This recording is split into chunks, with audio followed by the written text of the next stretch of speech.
ओम नमो भगवते वासुदेवाय. ओम नमो भगवते वासुदेवाय. ओम नमो भगवते वासुदेवाय.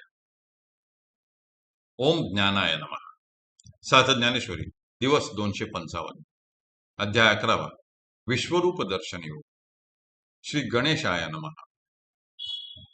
माझी आवडे तैसी सेवा जाहली, तरी काय होईल गरुडाची या येतुली, परी तोही हे बोली करीची ना.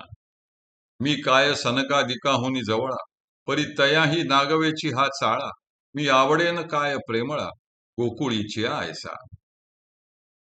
तया तेही लेकुरपणे झकविले, एकाचे गर्भवासही साहिले, परी विश्वरूप हे राहविले, न दावीच कवणा.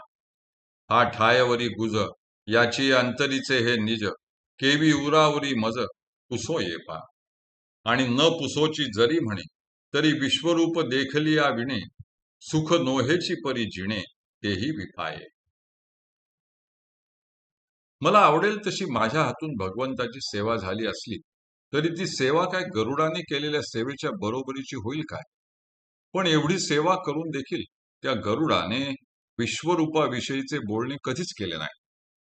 मी काय भगवंताला सनकादिकांपेक्षा जवळचा आहे की काय? पण त्यांना देखील विश्वरूप दाखवा असे म्हणण्याचा चाळा नागवेची म्हणजे सुचला नाही. मी काय भगवंताचा प्रेमळ गोकुळवासियांपेक्षा आवडता आहे की काय? त्या गोकुळातील भाविक लोकांना देखील आपण केवळ एक लेकरू आहोत असे दाखवून भगवंताने झकविले म्हणजे फसविले. त्या एका अंबरीश राजाकरता भगवंताने 10 वेळा गर्भवास सहन केला, परंतु हे विश्वरूप कोणालाही न दाखविता गुप्तच ठेवले. श्रीकृष्णाच्या अंतरीचे हे नित्य गुज वा गुह्य आहे. ते मला उराउरी म्हणजे झटकन कसे विचारता येईल? आणि विचारू नये असे जरी म्हटले, तरी विश्वरूप पाहिल्याशिवाय मला सुख तर लाभणारच नाही. परंतु ते ते न पाहता मी जिवंत राहीन की भयानक संकटात पडेन, ही देखील शंकाच आहे. म्हणून आता पुसो अळू माळसे, मग करू देवा आवडे तैसे, येणे पर्वताला साध्वसे, पार्थू बोले. परी तेची ऐसेनी भावे, जे एकादो उत्तरास हवे, दावी विश्वरूप आघवे, झाडा देऊनी. अहो वासरू देखिलियाच्या साठी, धेनू खडबडोनी मोहे उठी, मग स्तना मुखाची ये भेटी, काय पान्हा धरे. पहा तया पांडवाचेनी नावे, जो कृष्ण राणी ही प्रतिपाळू धावे, तया ते अर्जुने जव पुसावे, तव साहिल काय. तो सहजेची स्नेहाचे अवतरण, आणि येरू स्नेहा घातले आहे माझव, ऐसी ये मिळवणी वेगळेपणा, पुरे हेची बहु. म्हणून अर्जुनाची या बोलार सरिसा, देव विश्वरूप होईल आपैसा, तोची पहिला प्रसंगू ऐसा, ऐकिजे तरी. म्हणून आता अळू माळसे म्हणजे हळुवारपणे विचारावे हेच बरे. मग देवांना आवडेल तसे ते करतील असा विचार करून पार्थ साध्वसे म्हणजे धैर्य एकवटून सावधपणे बोलू लागला. परंतु त्याच्या बोलण्यातील भाव व कौशल्य असे होते की देवांनी 1-2 उत्तरांबरोबरच आपले आघवे विश्वरूप झाडा देऊन दाखवावे. अहो वासरू पाहिले की गाय प्रेमाने खडबडून उठते, आणि मग प्रत्यक्ष तिच्या स्तनाची आणि वासराच्या मुखाची गाठ पडल्यावर तिला पान्हा फुटणार नाही की काय? असे पहा की पांडवांचे नाव ऐकताच जो श्रीकृष्ण त्यांचे प्रतिपालन करण्यासाठी रानातही धाव घेतो, त्याला अर्जुनाने विचारल्यावरच आपण सांगावे हे तरी सहन होईल का? तो श्रीकृष्ण परमात्मा सहजेची म्हणजे स्वभावतःच स्नेहाचे अवतरण व मूर्तिमंत स्नेह आहे.